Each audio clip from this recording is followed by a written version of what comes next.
What's going on, guys? My name is Pablo Mini. I am 22 years old. I live here in Florida, the Palm Coast area. I work at a resort, a beach resort actually. I'm a server there, a waiter, give people food, drinks, fulfill their every request to a certain extent, depending on how much they tip. I run a YouTube channel called SP Tuning, youtube.com/SP Tuning. You guys can find me at Instagram at Slow Integra.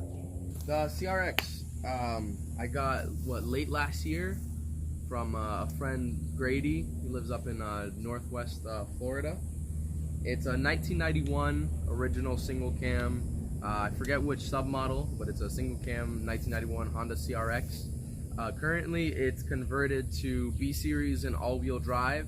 It's an all-motor setup with Eagle 95mm crankshaft, which brings it up to about a 2.2 liter given our bore. It's converted all-wheel drive using CRV components. Basically the first generation all-wheel drive CRV transmission, and at the current state it has the still clutch activated rear diff, which kind of engages and disengages as the front wheels spin. So our plans for that aspect is to lock the clutches with pins and run a coupler in the center, so it's full all-wheel drive. But aside from that, it's just your simple B series long block build with the fact that it's all-wheel drive behind it. Best it's gone 11.7 at 118 if I'm not mistaken. So 11.7 on the quarter mile, 117.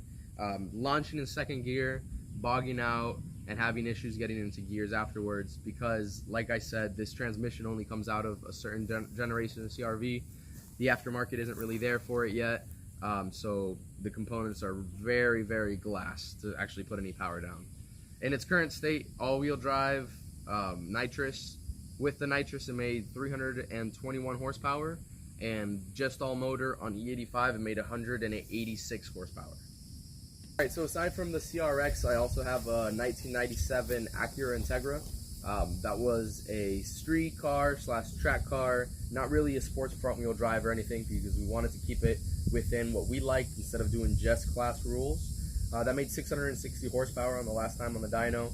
Basically a piston rod, spring retainer, cam setup with a GT35 turbo and just your basic simple B series build. A lot of you guys know it as La Fea, the red Integra, the ugly car or whatever. And then aside from that, at the moment I also have a 92, I believe, Honda Civic EG hatchback, which is the next build so far.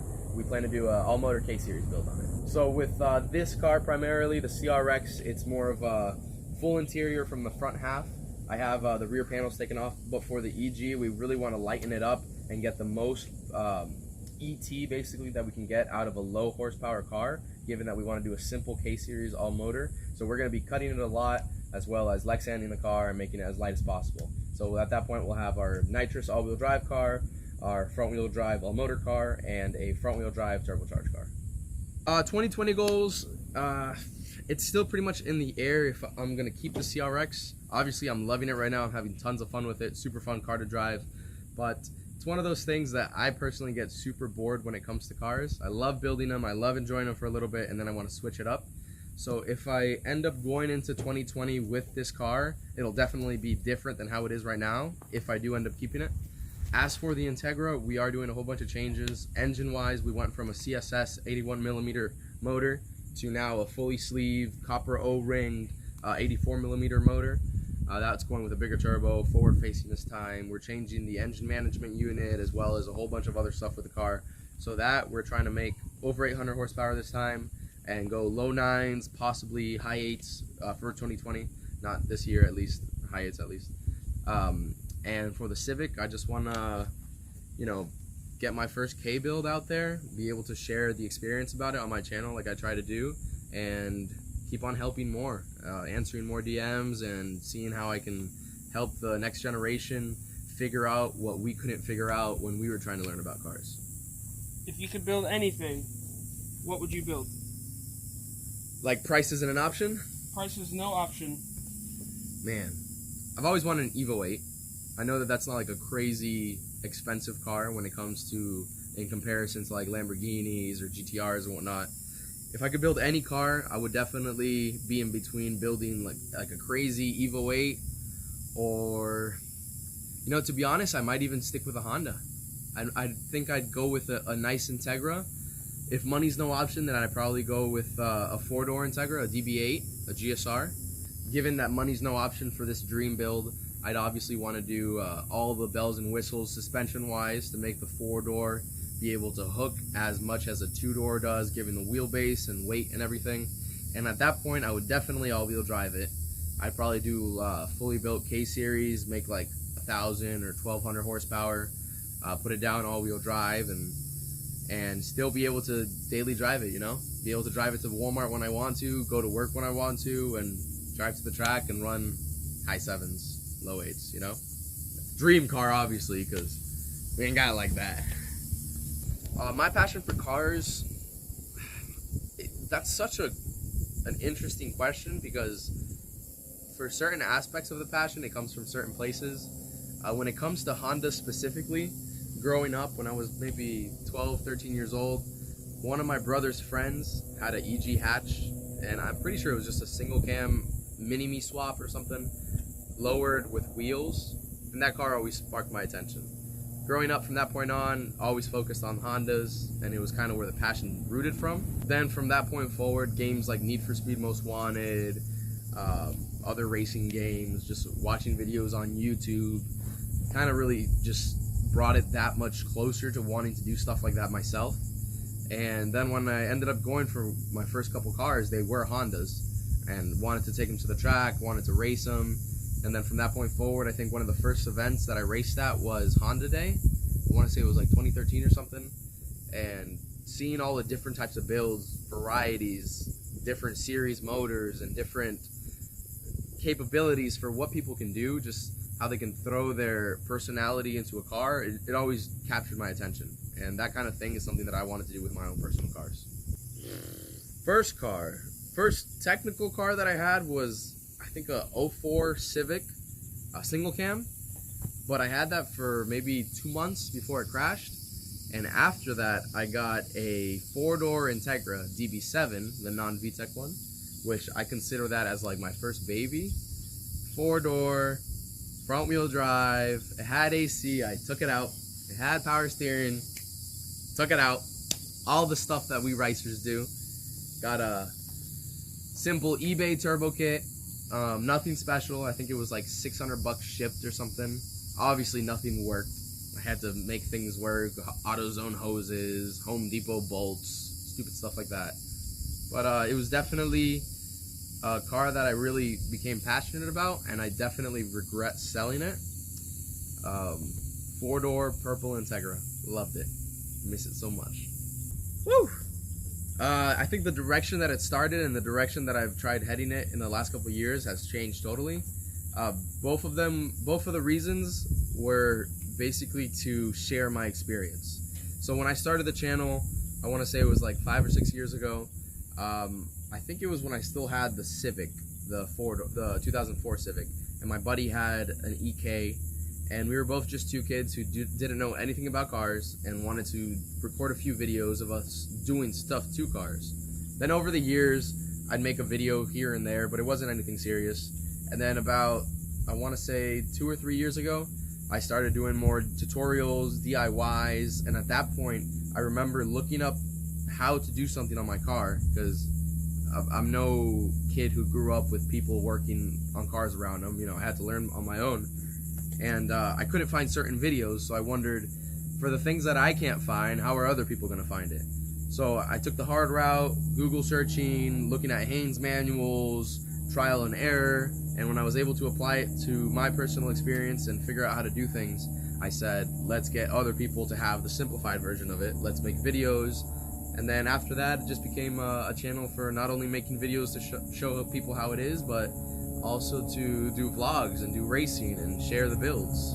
And it kind of evolved to a little bit more after that. If you're getting into cars to start off with, my advice would be, that's a really good question, because I get asked that quite a bit for people who are just getting in, and it really depends what your end goal is with it. If you just want to stick to yourself and learn about your personal car, I always say the most simple manual that you can buy is a Haynes manual. It's going to tell you how to take your engine apart, put it back together, and maintenance your vehicle. It's definitely the #1 book, hands down, for your specific model, whatever you buy. If you want to get into the car scene, I'd say, given that it's 2019 right now and 90% of this stuff is done over social media, even if you don't want to be on social media for whatever reasons, at least make a media account for your car or for those social activities that you want to get into the scene. That way you can stay up to date with local pages on racing or find out what events are nearby. That would definitely be the most beneficial thing that you can do to insert yourself into the scene. Obviously, once you're already in it, you can get contacts and meet people, and then word of mouth travels a lot from that point forward. But if you're fresh into the scene and you want to start, definitely check out the local pages. As for if you want to start a YouTube channel, my best advice to anybody is just record as much as you can. You go out to a car meet, record it. You're doing something at home, record it. You're wanting to see if you can work on something by yourself, but you're not sure if it's going to work or not, record it. Because all it does, you set up your phone. You don't have to have a fancy camera or anything. Set up your phone, put it against a book so it stays up straight, click the record button, and go to town. If the video's not good, delete it. That's no problem. If the video's okay and you still want to upload it, by all means. None of my videos from the beginning are any bit good. They're awful. So I'd say the main thing, just start up, and if it doesn't blow up, that's fine. If it does blow up, that's also fine. Just do whatever makes you happy. And if making a channel is that, go for it. For this car specifically, I definitely want to start off by thanking everybody around me, all of my friends who are there day and night supporting me, not only through helping wrench on the car, but being able to give moral support, or even a text message or a phone call to see how I'm doing, regardless of cars, because at the end of the day, cars are just something we work on. It's not our life. Definitely somebody who motivates you is the biggest helping factor. As for wrenching on the car, shop-wise, I want to thank Sellers Racing Performance for helping out with all the fabrication that we always do on the car.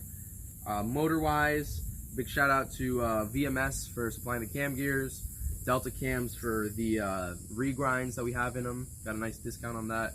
Carlos for being able to get the cam specs on it. Let's see who else we got. Hassport for supplying the mounts. Definitely a huge help. They're the all-wheel drive mounts that weren't even available to the public by any company. Hassport was the first one to release them and actually have a nice motor mount, especially for something that's so popular now. Odyssey Fab for helping out with the rear diff mount. Huge shout out to S1 Built for being able to help me out with the trailing arms. Those are still 4-lug rear disc onto a CRX, fit wonderfully, and the axle splines go in perfectly using OEM components. It's wonderful. I've got their trailing arms and the HCP Hub City Performance offsetted lower control arm, running a stock style setup for the suspension. So huge shout out to them. Big shout out to Max Feeney Rods for being able to supply set suspension. We got some 32-way adjustable, I believe they are, with dampness adjustment, which is really great for being able to dial in where you want to drive and what kind of rebounds you want and stuff like that. Shout out to O-Star, great part supplier. They're here in Central Florida, always really fast shipping and being able to send out the parts that we need super fast. Shout out O&J, another local speed shop in Orlando. Always have a lot of great in-stock parts. We got quite a few different parts from over there, nice accessories for the builds.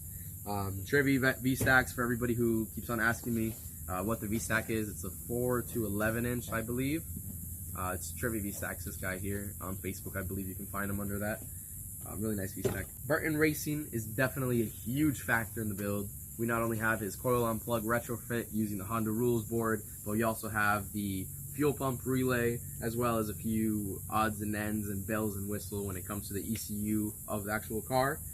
Couldn't have done it without him. I have his coil on plug kit, like I said, his fuel pump relay, and also the coil plate, which is super hard to actually have one made for a non-VTEC motor. He actually sells them now. So if you are going coil on plug on a non-VTEC motor, definitely you need this plate. Burton Racing has them. So check them out. We always link them down in our Instagram pages as well as on the Facebook pages.